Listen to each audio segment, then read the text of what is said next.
At 30,000 feet above the clouds, a quiet passenger sits reading a book. Nobody knows she is a legendary fighter pilot. When danger strikes and the airplane loses all communication, this hidden hero must reveal her true identity to save everyone aboard. A story about courage, purpose, and the heroes we never see coming. Before you watch full story, comment below from which country are you watching. Don't forget to subscribe for more amazing stories. Sarah Mitchell walked through Denver International Airport like any other person. She wore simple clothes, a blue jacket and jeans. Nobody looked at her twice. Nobody knew that she was Colonel Sarah Mitchell, one of the most famous fighter pilots in the United States Air Force. Her call sign was Falcon, and she was a living legend in the military world. But Sarah did not want to be famous. For the last 4 years, she had left the military and tried to live a normal life. She wanted to sit on airplanes without people asking her questions. She wanted to go to coffee shops without people recognizing her face. She wanted to be just another person, not a hero, not a war legend, just Sarah. At the boarding gate, a young woman named Jenny Park sat nearby. Jenny was a college student going home to see her family. Next to Sarah's seat was a man named Harold Winston. Harold was a businessman in his 60s who traveled a lot. Harold looked friendly and talkative. Sarah sat down in seat 13F with her book. She had learned how to look busy so people would not talk to her too much. But Harold could not help himself. He wanted to have a conversation. Business or pleasure? Harold asked with a friendly smile. Sarah smiled back politely. A little bit of both. I am visiting some friends in Seattle. I go to Seattle all the time, Harold said. I have been doing this trip for 23 years. What kind of work do you do? Sarah had answered this question many times before. I work in government consulting. Pretty boring work, really. Jenny looked up from her phone. Hi, I am Jenny. I am a senior student at University of Colorado. I am going home to see my parents for a week. The 3 passengers talked about normal things, the weather, their travel plans, their families. Sarah kept her answers short and simple. She did not want to give away too much about herself. The airplane pushed back from the gate. United Flight 447 to Seattle was now in the air. As they climbed higher into the sky, Harold opened his laptop and started talking again. You know, I was in the Air Force back in the 1980s, Harold said. I was not a fighter pilot, just a transport pilot. But I always wondered what it would be like to fly those F-16 jets. Sarah's attention sharpened, but she kept her face calm and normal. Harold continued, these days, the technology is amazing. Those F-22 Raptors and F-35 fighters can do incredible things. My nephew is in the Air Force now, and he says the pilots who fly those planes are like people from a movie. They have super fast reflexes and years of training. Jenny added, my brother wanted to be a pilot too, but his eyes were not good enough. He still dreams about flying jets though. Sarah listened carefully but did not say much. She had learned that the less she talked about military things, the better. She returned to her book, and the 3 passengers fell silent. The airplane reached its cruising altitude of 30,000 feet. Below them, the Rocky Mountains looked beautiful with snow on their peaks. Everything seemed normal and peaceful. But far below, something was about to change everything. 200 miles away, deep inside Cheyenne Mountain, a young radar operator named Technical Sergeant Martinez was staring at his computer screens.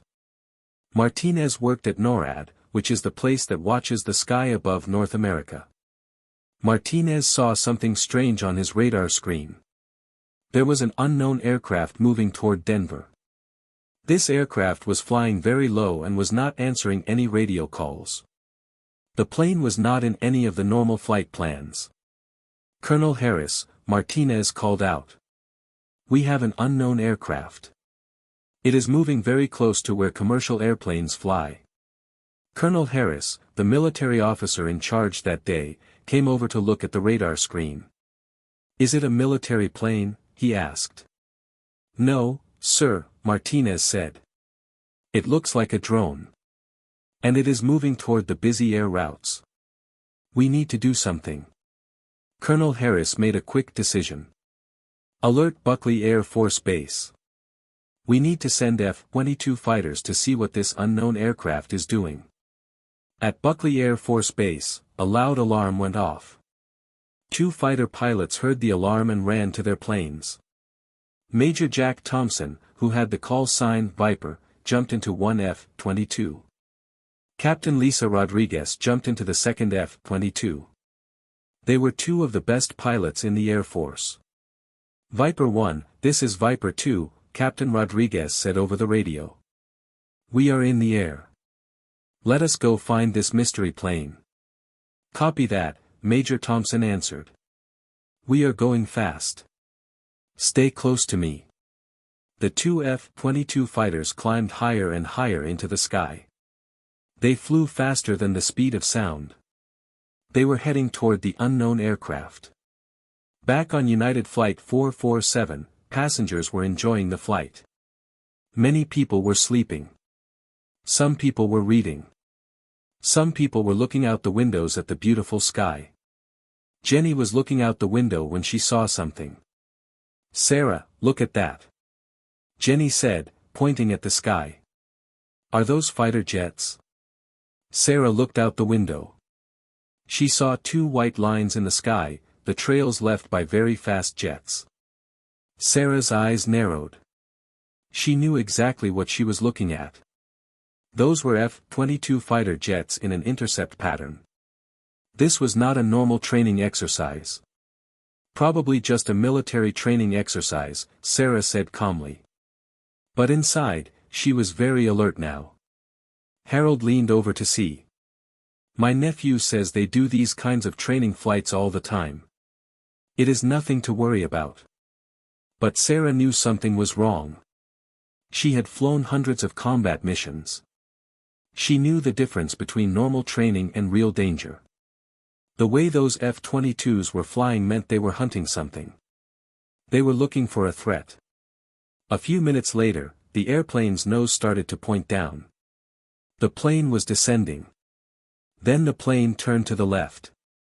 The flight attendant named Karen came on the speaker system. "Ladies and gentlemen," Karen said in a calm voice, "we are just making a small turn. This is normal air traffic control routing. Everything is fine. Please stay in your seats." But passengers were starting to feel worried. Something did not feel right. Sarah unbuckled her seatbelt and caught Karen's attention. "Excuse me.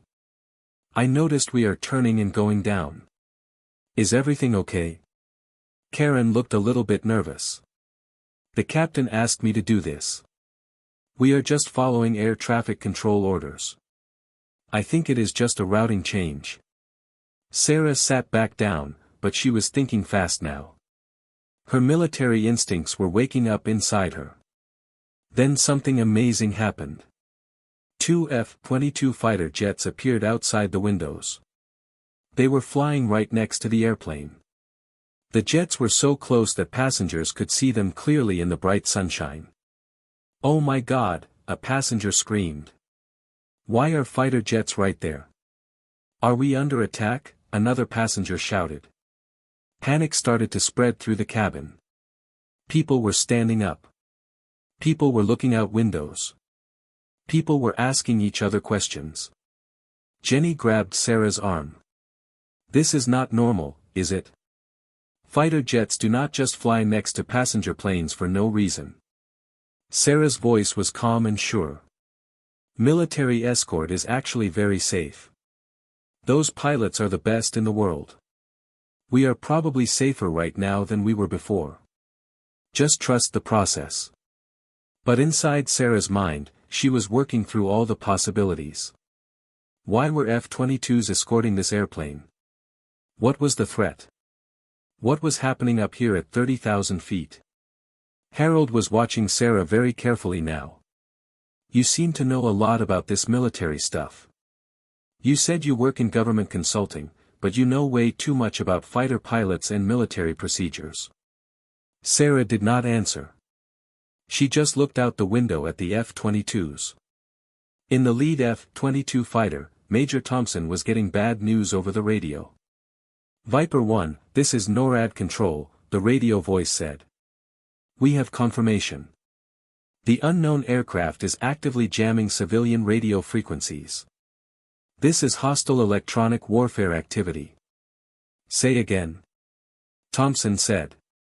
"Jamming civilian radios?" "Affirmative, Viper 1. The drone is using electronic warfare equipment.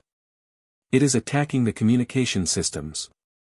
This is a major threat to civilian aviation." Back on United 447, everything went wrong at the same time. The radio stopped working. Captain Reynolds could not hear air traffic control anymore. The backup radio was also dead. There was nothing but static and noise. "We are losing all radio communication," First Officer Patel said. His voice was shaking a little bit. Captain Reynolds tried every frequency he knew. Nothing worked. They were flying blind. They could not talk to anyone on the ground. The airplane shook a little bit as it went through the jet wash of the F-22s flying nearby. Passengers were getting very scared now. People were asking the flight attendants questions. The flight attendants did not have any answers to give. A passenger stood up and shouted, "What is going on? Why can we not talk to anyone?" Karen, the flight attendant, tried to keep everyone calm, but she was scared too. This was not something that happened every day. This was not something that happened ever. Harold turned to Sarah again. "Okay, you need to tell me what is really going on. You have been way too calm through all of this. You know way too much about what is happening. Who are you really?" Sarah did not answer. She was thinking about what to do. She had spent 4 years trying to hide from her past. But now lives were in danger. Now people needed help. Now she had to make a choice. Before she could say anything, Karen appeared next to her seat. Karen looked nervous. "Excuse me, ma'am," Karen said quietly. "The captain would like to talk to you in the cockpit. Can you come with me?" All the nearby passengers turned to look at Sarah. Harold's eyes went very wide. "Her?" Harold asked. "Why does the captain want to talk to her?" Sarah stood up and walked toward the cockpit. She knew that her secret was about to come out. She knew that everything was about to change. Captain Reynolds looked very stressed when Sarah entered the cockpit. His face showed the weight of the situation he was dealing with. "Ma'am, I understand you have some kind of government background," Captain Reynolds said. "We have a serious situation here. We cannot communicate with air traffic control. We have military jets escorting us. And I do not know what is happening. I need someone who understands military operations." Sarah looked at all the warning lights on the instrument panel. She looked at the radio screens full of static. She looked at Captain Reynolds' worried face. "What do you need from me?" Sarah asked. "I need you to help me understand what is happening," Reynolds said. "I need you to help me communicate with those F-22 fighters somehow. I need to know what the military is doing and why." First Officer Patel looked at her with doubt. "Who are you exactly? Why would the captain think you could help with this?" Sarah took a deep breath. This was the moment. This was the moment when she could not hide anymore. "Captain Reynolds, I can help you," Sarah said. "But I need you to try to reach those F-22s on any frequency you can find. I might be able to talk to them." Reynolds looked at her carefully. "Okay. We will try." After a moment of trying different frequencies, a voice came through the radio. It was Major Thompson from Viper 1. "United 447, this is Air Force Viper 1 on emergency frequency. Do you copy?" "Viper 1, this is United 447, Captain Reynolds said, relief in his voice. "We copy you. We copy you clearly. United 447, we have a hostile aircraft using electronic warfare. We need you to follow our instructions for an emergency descent and evasive maneuvers. Can you do that? Reynolds looked at Sarah. Sarah nodded. Viper 1, we copy. We are ready to follow your lead, Reynolds said. Sarah reached for the microphone. Captain Reynolds handed it to her without asking any more questions. He could see in her eyes that she knew what she was doing. Sarah took the microphone. She knew that speaking these words would change everything. She would no longer be just another passenger. She would no longer be able to hide. She keyed the microphone and spoke words she had not used in the civilian world in 4 years. Viper 1, this is Falcon. There was a moment of silence. Then Major Thompson's voice came back, and it was full of shock and awe. Say again, United 447. Say again. Viper 1, this is Colonel Sarah Mitchell. Call sign Falcon. I am aboard United 447 as a passenger. In the second F-22, Captain Rodriguez heard these words on the radio. Her hands almost lost control of the plane. Did she just say Falcon? Rodriguez asked over the radio. Did she just say the Falcon? Major Thompson's voice came back filled with emotion and respect. Falcon, this is Major Jack Thompson. Call sign Viper. Ma'am, if you are who I think you are, it is an honor. It is a true honor to be flying with you today. Sarah felt something inside her wake up. It was the feeling of being back in command. It was the feeling of doing what she was trained to do. Viper 1, what is our situation? Sarah asked. Falcon, we have a hostile drone approximately 2 miles away and getting closer. It is using electronic warfare equipment. It appears to be trying to interfere with civilian aviation systems. It could be trying to harm this aircraft. Copy, Viper 1, Sarah said. We need to get this civilian aircraft away from the engagement zone. Can you escort us to Peterson Air Force Base? Affirmative, Falcon. We can escort you there in approximately 15 minutes. We will keep you safe. Roger, Viper 1. Let us get this done. United 447 is ready to move. Sarah turned to Captain Reynolds. Captain, we are going to Peterson Air Force Base. Major Thompson is going to guide us there. Everything is going to be okay. Just follow the F-22's instructions. Reynolds and Patel stared at Sarah with new understanding. The way she gave orders. The way the fighter pilots listened to her with respect. The professional way she handled the emergency. This was clearly not just a government consultant. Word of Sarah's radio message spread through the airplane very fast. Harold had heard her use the call sign, Falcon, on the radio. He told the other passengers what he heard. Did you hear what she said on the radio? Harold asked the people around him. She called herself Falcon. An elderly man wearing a military veteran's cap looked up sharply. The man's name was Robert, and he had been a military aviator himself a long time ago. Falcon. Robert said. Did you say Falcon? As in Colonel Sarah Mitchell, the Falcon? You know that name? Harold asked.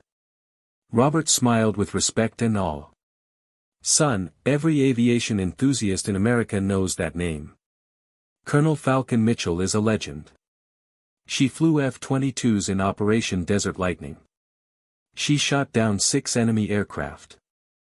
She saved an entire aircraft carrier group by flying alone into enemy territory and destroying surface-to-air missile sites by herself. Military pilots say she can fly an F-22 like it is an extension of her own body. She is one of the greatest combat pilots this country has ever seen. Jenny's eyes became very wide. The quiet woman who was reading a book. The woman sitting next to us the whole time. That is Colonel Falcon Mitchell. If that is really her, Robert said with a proud nod, then we are in the safest hands possible. We are flying with one of the finest pilots America has ever produced. Passengers started looking out their windows with new eyes. They saw the two F-22 fighters flying perfectly next to the airplane. They saw the coordination. They saw the professionalism. And now they knew that a living legend was in the cockpit helping to save them.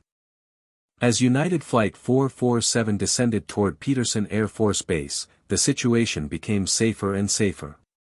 The hostile drone had been engaged and removed as a threat by the F-22s. The electronic warfare attack had stopped. Communications were restored. But before landing, something special happened. "Falcon, this is Viper 1, Major Thompson said over the radio. "Permission to request something?" "Go ahead, Viper 1, Sarah said. "Ma'am, on behalf of every pilot in the entire Air Force, we would like to perform an aerial salute. Your service record.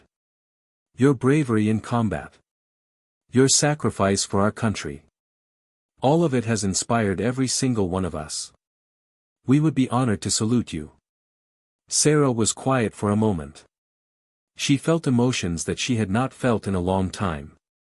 Pride. Purpose. Connection to something bigger than herself. "Viper 1, that would be an honor," she said softly. As the airplane began its descent toward the runway at Peterson Air Force Base, Major Thompson and Captain Rodriguez moved their F-22 fighters into a special ceremonial formation. They performed a precision aerial salute, a maneuver that is done only for the most distinguished military pilots in the world. The two sleek fighters flew in perfect formation, moving together like dancers in the sky. They executed the salute perfectly, a tribute to military flying excellence that most people never get to see. Passengers pressed their faces against the airplane windows to watch. They saw something beautiful. They saw something they would remember for the rest of their lives. Harold shook his head in amazement. "She was sitting right next to us the entire time. We were talking to her like she was just anyone. And the whole time, she was Colonel Falcon Mitchell." Jenny was equally shocked. She seemed so normal. So quiet. So regular. "I never would have guessed she was famous. I never would have guessed she was a war hero." Robert smiled with the wisdom of age. "That is exactly what true heroes are like. The real ones do not need to tell everyone how great they are. They just do their job. They just help people. They just live their lives. And when the time comes, they stand up and do what needs to be done." That is who Sarah Mitchell is. United Flight 447 touched down safely at Peterson Air Force Base. As the airplane rolled toward the gate, Sarah could see military personnel waiting. She could see that this landing would bring media attention. She could see that her quiet civilian life was about to end. But when she looked out at the F-22 fighters, still escorting them to the gate, she felt something different. She felt proud. She felt purposeful. She felt like she had made the right choice by helping. For 4 years, Sarah Mitchell had tried to run away from who she was. She had tried to hide. She had tried to be someone different, someone normal, someone regular, someone without a past. She had left the military because she was tired. Tired of being famous. Tired of being known as Falcon. Tired of living in the spotlight. But at 30,000 feet in the air, when lives were in danger, she could not run anymore. When people needed her, she had to stand up. She had to use the skills and training that had defined her entire adult life. And in that moment, Sarah understood something important. She understood that running away from who you are is impossible. You carry your training, your skills, and your purpose with you no matter where you go. As the airplane came to a complete stop at the gate, Sarah took a deep breath. She looked around the cockpit at Captain Reynolds and First Officer Patel. Both men were looking at her with new respect and understanding. "Captain Reynolds," Sarah said, "thank you for trusting me back there. Thank you for giving me the chance to help." Reynolds put his hand on her shoulder. "Colonel Mitchell, thank you for saving our lives. Thank you for putting aside your privacy to protect my crew and my passengers. You are a true professional, and I will never forget what you did today. As the passengers got ready to leave the airplane, they looked at Sarah differently now. They knew who she was. They knew what she had done. They knew that they had been saved by one of the greatest pilots in United States military history. Harold came up to her as they got ready to exit the plane. His eyes showed both gratitude and understanding. I apologize for all my questions earlier. I did not know who you were. I did not understand. But now I do. Thank you for helping us. Thank you for protecting us all. Thank you for being brave enough to reveal yourself when we needed you. Sarah smiled warmly. You did not need to apologize, Harold. And I was just doing what needed to be done. That is what training is for, to be ready when the moment comes. Jenny also came to say thank you, and this time her young face showed mature understanding. You were so calm the whole time. Even when things were scary and dangerous, you stayed calm and made sure everything would be okay. You made me feel safe. You made all of us feel safe. You are not just amazing, you are heroic. Just training, Sarah said gently. And doing what I was trained to do. But I am proud that I could help you. I am proud that I could help everyone on this flight get home safely. Robert, the elderly veteran, came to shake her hand. His grip was firm and respectful. He saluted her with the respect of one military person to another, a person who understood what it meant to serve, what it meant to sacrifice. Welcome back to active duty, Colonel. We have missed having you in the fight. The Air Force is better when you are flying with us. Sarah returned the salute with full military precision. Good to be back, sir. Thank you for serving your country. Thank you for showing all of us what service and honor look like. As Sarah walked off the airplane at Peterson Air Force Base, she knew her life was going to be different now. She could see cameras waiting outside. She could hear voices of reporters asking for information. The media would want to talk to her. The military would want her to consider coming back to active duty. Her quiet civilian life was truly finished. Military officers approached her as she walked down the stairs. They saluted. They thanked her. They told her that the entire Air Force was proud of what she had done. They told her that Colonel Falcon Mitchell was a name that still inspired every pilot in the United States military. One general pulled her aside. Colonel Mitchell, we would very much like to have you back flying for us.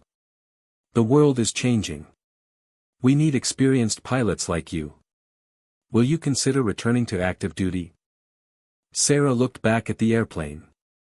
She looked at the F-22s. She looked at the military base spread out before her. She thought about the last 4 years, the quiet coffee shops, the peaceful mornings, the books she had read, the normal life she had tried to build. But she also remembered the feeling in the cockpit. She remembered the sound of the radio. She remembered working with Major Thompson and Captain Rodriguez to solve a real problem.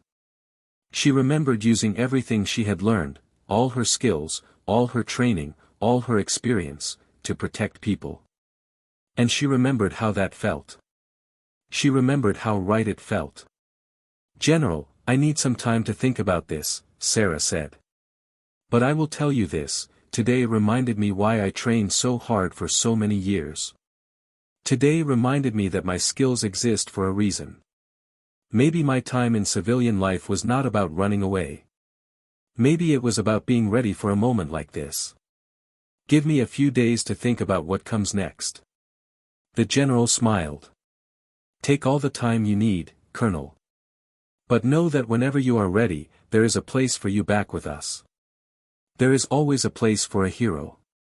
But she also knew something else. She knew that she had made the right choice. She knew that when people needed her, she could not hide. She knew that her skills and training existed for a reason, to protect people. To keep them safe. To make sure they could go home to their families. As Sarah sat in the base's briefing room that evening, military officials wanted to understand every detail of what had happened. They asked her questions about the drone, about the electronic warfare attack, about how she recognized the threat patterns so quickly. Sarah answered each question with precision, drawing on decades of combat experience. But as she spoke, she thought about the real cost of what had happened that day. She thought about how those 287 passengers had been in real danger. She thought about how one wrong decision in the cockpit could have changed everything. She thought about the families waiting in Seattle for those passengers to arrive safely. A young captain approached her after the briefing. "Colonel Mitchell, I want you to know that we all studied your combat record in pilot training. Your tactics, your decision-making under pressure, the way you stay calm in chaotic situations, we learned from you, even though you were not there physically teaching us." Sarah felt the weight of that responsibility. The young pilots coming up through the ranks were being influenced by her legacy, by what she had done years ago. They were making career decisions based on her example. They were modeling their behavior on what they believed she would do.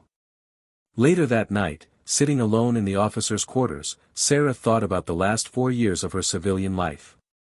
She had tried to escape this burden, this weight of being Falcon. She had wanted to be free of the expectations, the constant reminders of what she had accomplished.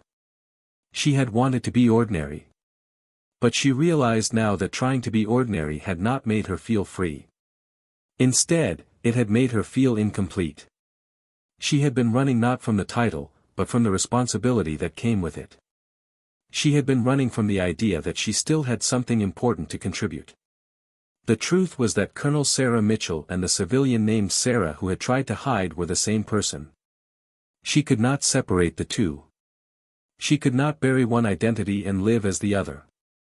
Her training, her discipline, her ability to handle crises, these were not things she could leave behind at the airport. They were part of who she was, part of her DNA as a person. As she looked out the window at the runway where her airplane had landed, Sarah made a decision. It was time to stop running. It was time to accept who she was and what she was meant to do. The general's offer of returning to active duty no longer seemed like an interruption to her life. It seemed like a return to her purpose. The next morning, Sarah asked to speak with the general again. She had made her choice. That is the truth about real heroes. They do not announce themselves. They do not walk around telling everyone how great they are. They do not wear their accomplishments on their sleeves. They simply live their lives quietly. They do their jobs with excellence and professionalism. And when the time comes and people are in danger, they stand up and do what needs to be done. They protect others. They save lives. They make the hard choices without thinking twice about it. Colonel Sarah Falcon Mitchell was that kind of hero. She was the kind of person who would rather read a book on an airplane than be famous. She was the kind of pilot who would put aside her own desire for privacy to protect strangers. She was the kind of leader who would speak into a radio and change the course of events, not for glory, but because it was the right thing to do. And on one beautiful morning, at 30,000 feet above Colorado, the whole world learned who she really was. But more importantly, she learned something about herself. She learned that you cannot run from who you are. You cannot hide from your training and your purpose. And sometimes, the quiet life you thought you wanted is not the life you were meant to live. Sometimes, your real purpose finds you at 30,000 feet, in a seat numbered 13F, when people need you most. And sometimes, the greatest journeys begin when you finally stop running and accept the hero inside you.